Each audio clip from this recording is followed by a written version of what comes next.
Okay, at first, I would like to share the words of Shinran Shōnin, and these words are written in a letter to one of the followers of Shinran Shōnin. So this is on page 539 of Collected Works of Shinran. Please join me in Gassho. Please put your palms together. My life has now reached the fullness of its years. It is certain that I will go to birth in the Pure Land before you. So without fail, I will await you there. Namo Amida Butsu. Namo Amida Butsu. Namo Amida Butsu. Namanda Butsu. Namanda Butsu. Namanda Butsu. Good morning, everyone. And welcome to Shotsuki monthly memorial service for the month of April. Yesterday, Aoi entered Japanese Saturday school. So I realized she's going to school 6 days a week. And today, Sunday, she comes to the temple, attends Dharma school. So actually, she's going to school every day. Yeah, that's amazing. But one good thing about Dharma school is that all the other schools, regular school, Saturday school, parents are not allowed to be with students all the time. We have to leave the school. But Dharma school, we can be with children all the time if we want to. So this is one of the great programs we have at the temple and BCA level temples in the United States. And I was worried if everybody leaves for Humane Society, what should I do, right? But thank you for staying. And last week, we celebrated Hana Matsuri, flower festival. And Hana Matsuri is the birthday of Shakyamuni Buddha. So we celebrated the birth of Shakyamuni Buddha. And do you remember or do you know the name of Shakyamuni Buddha when he was prince? Yep. So his name was Prince Siddhartha. And Siddhartha means the one who achieves his goal. The one who achieves his goal. And for the long time, I was thinking that his goal was to become a Buddha, the awakened one. But if his goal was to attain enlightenment or to be awakened, he did not need to share the Dharma or teachings for 40 years after he had attained enlightenment. So from some point, I started to feel that his goal was to save all sentient beings from suffering by him sharing the teachings. And the teaching which saves all sentient beings is the teaching of the Nembutsu. After the attainment of enlightenment, he hesitated to share what he had attained to the people at first, because he thought this is too deep and difficult for an ordinary people like me to understand. However, he made up his mind, stood up from under the Bodhi tree, and shared the teaching for 40 years. So changing of his mind from hesitation to share the teachings has really important meanings. And he did not stand up to share the teaching with half-baked ideas. He decided to share the teachings, which is deep and difficult for the people to understand. So he had strong resolution or even conclusive answers that the teaching which he's going to share will save all sentient beings from suffering. Then he shared the teaching of Four Noble Truths and Eightfold Noble Paths at his first sermon, which is called First Sermon of Wheel of Dharma. And I talked about Four Noble Truths many times within 1 month, that I'm sure many people memorized it, right? Yeah. What was the Four Noble Truths? Suffering, or dukkha, or unsatisfactoriness, right? A cause of suffering, nirvana or cessation, and path to nirvana. So simply, suffering, cause of suffering, nirvana, and path. Okay? But many scholars of Buddhism point out that the path does not mean the path is the Eightfold Noble Path. Okay? So path means there are paths to transcend suffering. It does not have to be a Eightfold Noble Path. Just like there are a lot of medicine to recover from one illness, there are many ways to transcend suffering. You can pick and choose which medicine fits you most. This is the path. Then, what is suffering, right? What is suffering? And Shakyamuni Buddha identified the following as forms of suffering. Birth, okay, aging, sickness, death, separation from our loved ones, or what we think as pleasant, and associating with those we dislike, not gaining what one desires, and attaching to our physical and mental forms. These are the 8. And as Shakyamuni Buddha identified, I understand that this Shotsuki Monthly Memorial Service is a service to talk about the way to transcend the suffering of separation from our loved ones. Then, another question. What Shakyamuni Buddha taught us to overcome this suffering of separation? What teaching did he teach? And this summer, we are having Reverend Tomoyasu Naito, a professor emeritus of Ryukoku University and one of the top Shin scholars, Shin scholars from Kyoto, to give us a lecture for Fuken, that is a minister's continuous education in summer. And he divided Buddhism teachings into 3 types. These are rational teaching, practical, and emotional. Rational, practical, and emotional. And if we understand the separation rationally, we can understand that we have to experience separation because everything is impermanent, right? Practical way of understanding could be we are able to know the truth of impermanence through meditation or something.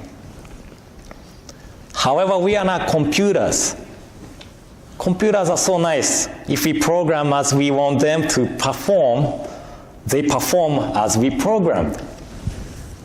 However, we human beings cannot always accept the reality as the truth. We can program the teachings into ourselves, but we cannot perform as the programs. How many people can accept the loss of our loved ones as life is impermanent without feeling any pain? How many people can say goodbye to our loved ones without sorrowing? How many people can live without remembering our loved ones who have passed away? And how many people can live without feeling that? I wish I was able to see my loved ones one more time. So although we know that everything is impermanent, we cannot always think this way. So yes, some of the teachings of Buddhism are rational and practical. Some people may be able to transcend their suffering of separation by these teachings.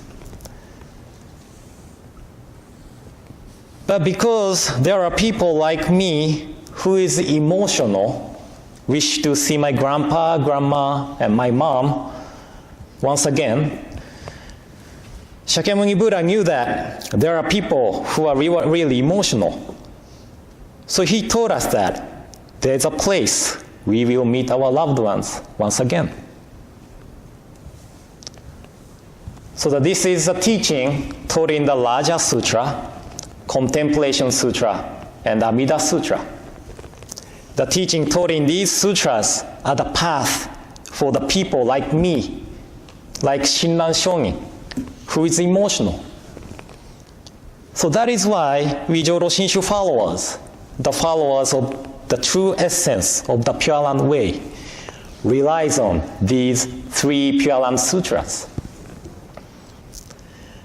And I might have talked about this story before. I shared this story at many temples. But my first experience of the separation from my family member was my grandma.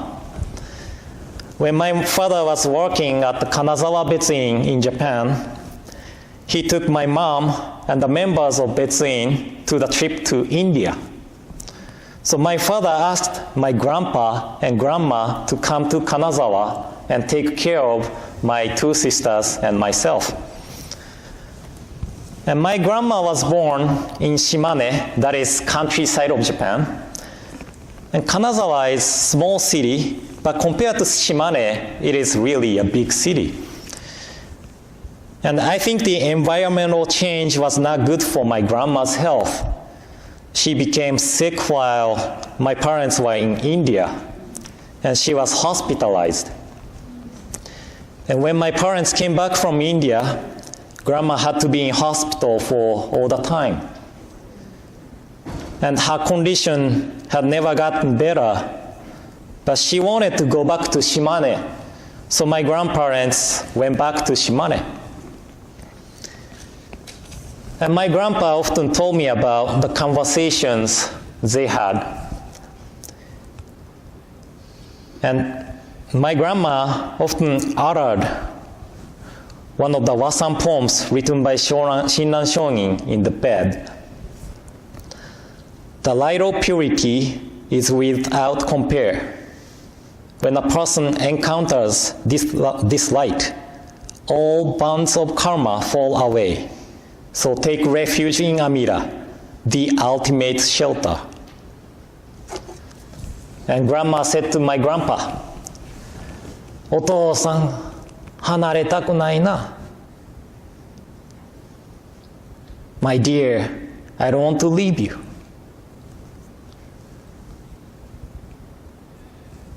でも、また会える世界があると聞かせております。But there are places to meet you once again, right? And my grandpa replied, そうやな。またお浄土で会わせていただきますさかいな。Yes, yes, we will be going to the Pure Land, so please wait there. I don't know when it will be, but I will go there after you and meet you again there. So don't worry. 心配なさらんと。Then my grandma said, That's right, that's right. I felt ease by hearing that. I will await you there. 何万ダブ何万ダブ。そうでございましたな。またあちらで会わせてもらいましょうな。何万ダブ何万ダブ。And she uttered Wasan poem once again. So if we think rationally, we may feel that there is no such a place called the Pure Land, the realm of Nirvana. However, we never know. That is the truth. And both of the teachings of the impermanence and the teachings of the Pure Land were taught by Shakyamuni Buddha, the awakened one. So we are not the one to judge whether it is true or not, because we are not awakened. The teaching of the Pure Land was taught for us, taught for me who are emotional. And by accepting this teaching, we are able to transcend the suffering of separation from our loved ones, just like my grandma and just like myself. And of course, it is hard to experience the separation. But by knowing that there's a place where we can meet once again, I can live with ease, free from suffering of separation. And this teaching gives me a strength to look forward and live each day. So, on this occasion of monthly memorial service, please keep listening to the guidance of Buddha. Shakyamuni Buddha and our loved ones who became Buddhas are always teaching us, guiding us to entrust ourselves to Amida. And Amida Buddha calls us to entrust ourselves to Amida Buddha. Because this is a teaching which enables us to transcend the suffering of separation, which is the most difficult experience we have to go through in life. That is why we entrust to the teaching of Onnen Butsu and be born into the Pure Land when we pass away. And this is the wishes of Buddha to listen to this teaching, to make it as a guiding light. And I hope today's talk helped in some way to ease your suffering of loss of your loved ones. So thank you all for coming today. And I'd like to read traditional epistle on white ashes, written by our 8th head priest, Rengyo Shogin in 15th century. And I will read this in Japanese first and later in English. So please join me in gassho. Please put your palms together.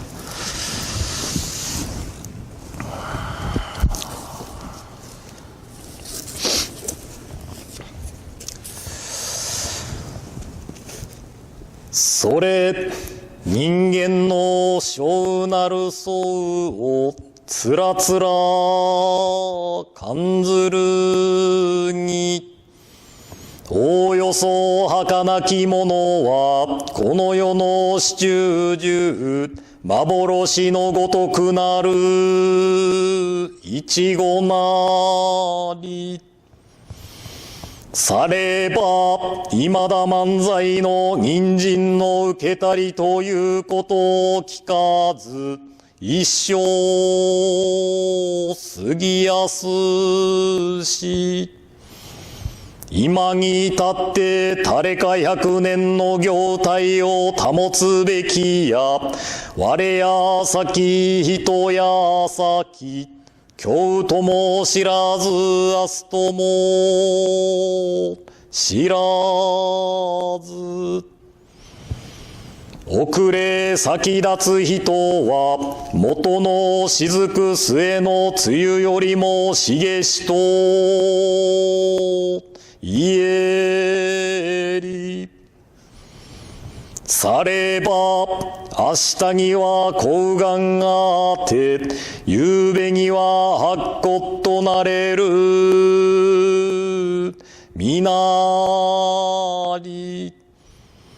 すでに無常の風来たりぬれば、すなわち二つの眼たちまちに閉じ、一つの息長く耐えぬれば、厚願虚しく返じて、通りの装いを失いぬる時は、六神眷属集まって嘆き悲しめども、さらにその会あるべからず。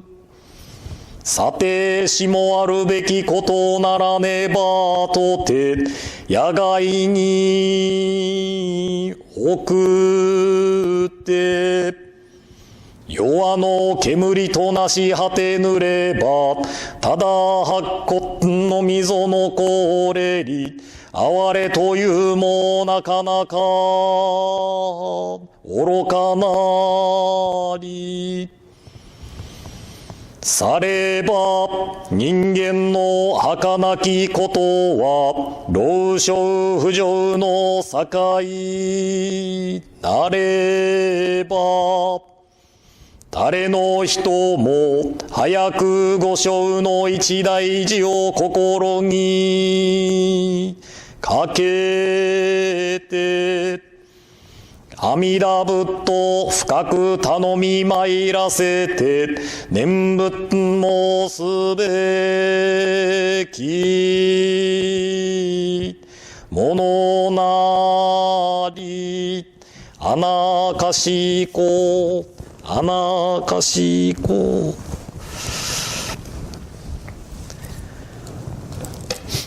On white ashes. In silently contemplating the transient nature of human existence, nothing is more fragile and fleeting in this world than the life of man. Thus, we have not heard of human life lasting for 1,000 years. Life passes swiftly, and few among men can maintain their form for even 100 years. Whether I go before others or others go before me, whether it be today or tomorrow, who is to know? Those who depart before us are as countless as the drops of dew. Though in the morning we may have radiant health, in the evening we may return to white ashes. When the winds of impermanence blow, our eyes are closed forever, and when the last breath leaves us, our face loses its color. Though loved ones gather and lament, everything is to no avail. The body is dancing into an open field and vanishes from this world with the smoke of cremation, leaving only the white ashes. Nothing is more real than this truth of life. The fragile nature of human existence underlies both the young and the old. Therefore, we must, one and all, turn to the teachings of the Buddha and awaken to the essence of life. By so understanding the meaning of death, we come to appreciate the meaning of this life, which is to be treasured because it is unrepeatable. By virtue of true compassion, let us realize the unexcelled value of this existence, and let us live together with gratitude in our hearts. Namo Amida Butsu, Namo Amida Butsu, Namo Amida Butsu, Namanda Butsu, Namanda Butsu.